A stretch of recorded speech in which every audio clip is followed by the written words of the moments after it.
Sir middle class इस देश का सबसे देशभक्त क्लास है, जो सबसे ज्यादा टैक्स देता है। और सर जब नौकरी से लौटता हुआ साधारण पैंट शर्ट पहने मिडिल क्लास का आदमी मेट्रो की लाइन में खड़ा होता है तो उसे यह चिंता नहीं होती कि घर जाकर कौन सी पिक्चर देखूंगा या कौन सा पकवान खाऊंगा। उसे यह चिंता होती है कि मैं अगले हफ्ते अपने बच्चों की फीस कैसे भरूंगा, बाबूजी का ऑपरेशन कैसे कराऊंगा, या बड़े साल नौकरी कर ली अब एक स्कूटी खरीद लेता हूं। लेकिन जब बाजार जाता है तो पता लगता है वो स्कूटी जो 4 लाख की जो 40,000 की मिलती थी वो अब 1 लाख रुपए की मिलने लगी, या वो ऑल्टो गाड़ी जो 3-3.5 लाख की मिलती थी अब 10 लाख रुपए की मिलने लगी। ये सच्चाई है सर, और इसलिए है क्योंकि सर सैलरी बढ़ती नहीं, बचत होती नहीं, सिर्फ और सिर्फ महंगाई बढ़ती है। और सर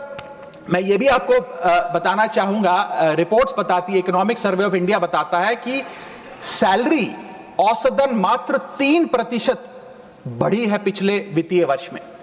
जबकि food inflation 10%, health care inflation 15% और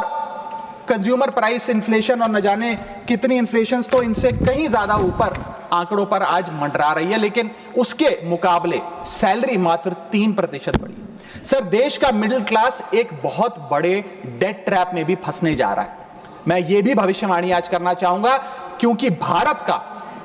house hold debt to GDP ratio आज 40% पे खड़ा हो गया। सरल भाषा में बताऊं तो भारत के मिडिल क्लास परिवार आज रोजमर्रा के जीवन के लिए, अपने डेली एक्सपेंसेस के लिए लोन लेने पर मजबूर हो गए हैं, चाहे वो पर्सनल लोन हो, चाहे वो क्रेडिट कार्ड के जरिए हो, या चाहे वो अन्य प्रकार से फाइनेंशियल इंस्टीट्यूशन से ब्याज पर पैसा लेना हो। यानी कि जो सैलरी 1 तारीख को आती है वो पहले ही आपके रोजमर्रा के जीवन में जो आपने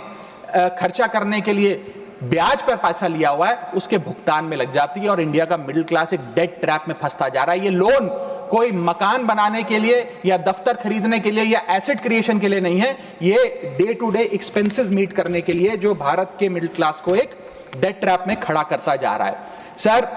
सैलरी तो 7 तारीख को आती है महीने की, लेकिन 1 तारीख को मकान मालिक आ जाता है दरवाजे पे दरवाजा खटखटाने की किराया दो। और सारी उम्र काम करने के बाद एक मिडिल क्लास का आदमी सोचता है कि अंत में रिटायरमेंट के समय एक छोटा सा अपना मकान, जमीन खरीद के मकान बनाऊंगा। जमीन खरीद के मकान बनाना तो छोड़िए सर, आज रियल एस्टेट के प्राइसेस, आपकी अर्निंग्स, मिडिल क्लास की अर्निंग्स के मुकाबले इतने ज्यादा हैं कि रिटायरमेंट 2-3 जन्म काम करने के बाद, रिटायरमेंट लेने के बाद भी शायद वो 2 BHK अपार्टमेंट भी नहीं खरीद पाएगा। इसीलिए मिडिल क्लास आज सरकार को वो गाना सुनाना चाहता है कि सारी उम्र हम मर मर के जी लिए, एक पल तो अब हमें जीने दो। सच्चाई यह है सर कि मिडिल क्लास के घरों में जब कभी शादी का कार्ड आता है तो चिंता हो जाती है कि सगन में कितना पैसा देना पड़ेगा, और साथ ही साथ नया सूट सिलवाना पड़ेगा, ट्रेन का खर्चा हो जाएगा, एटसेट्रा।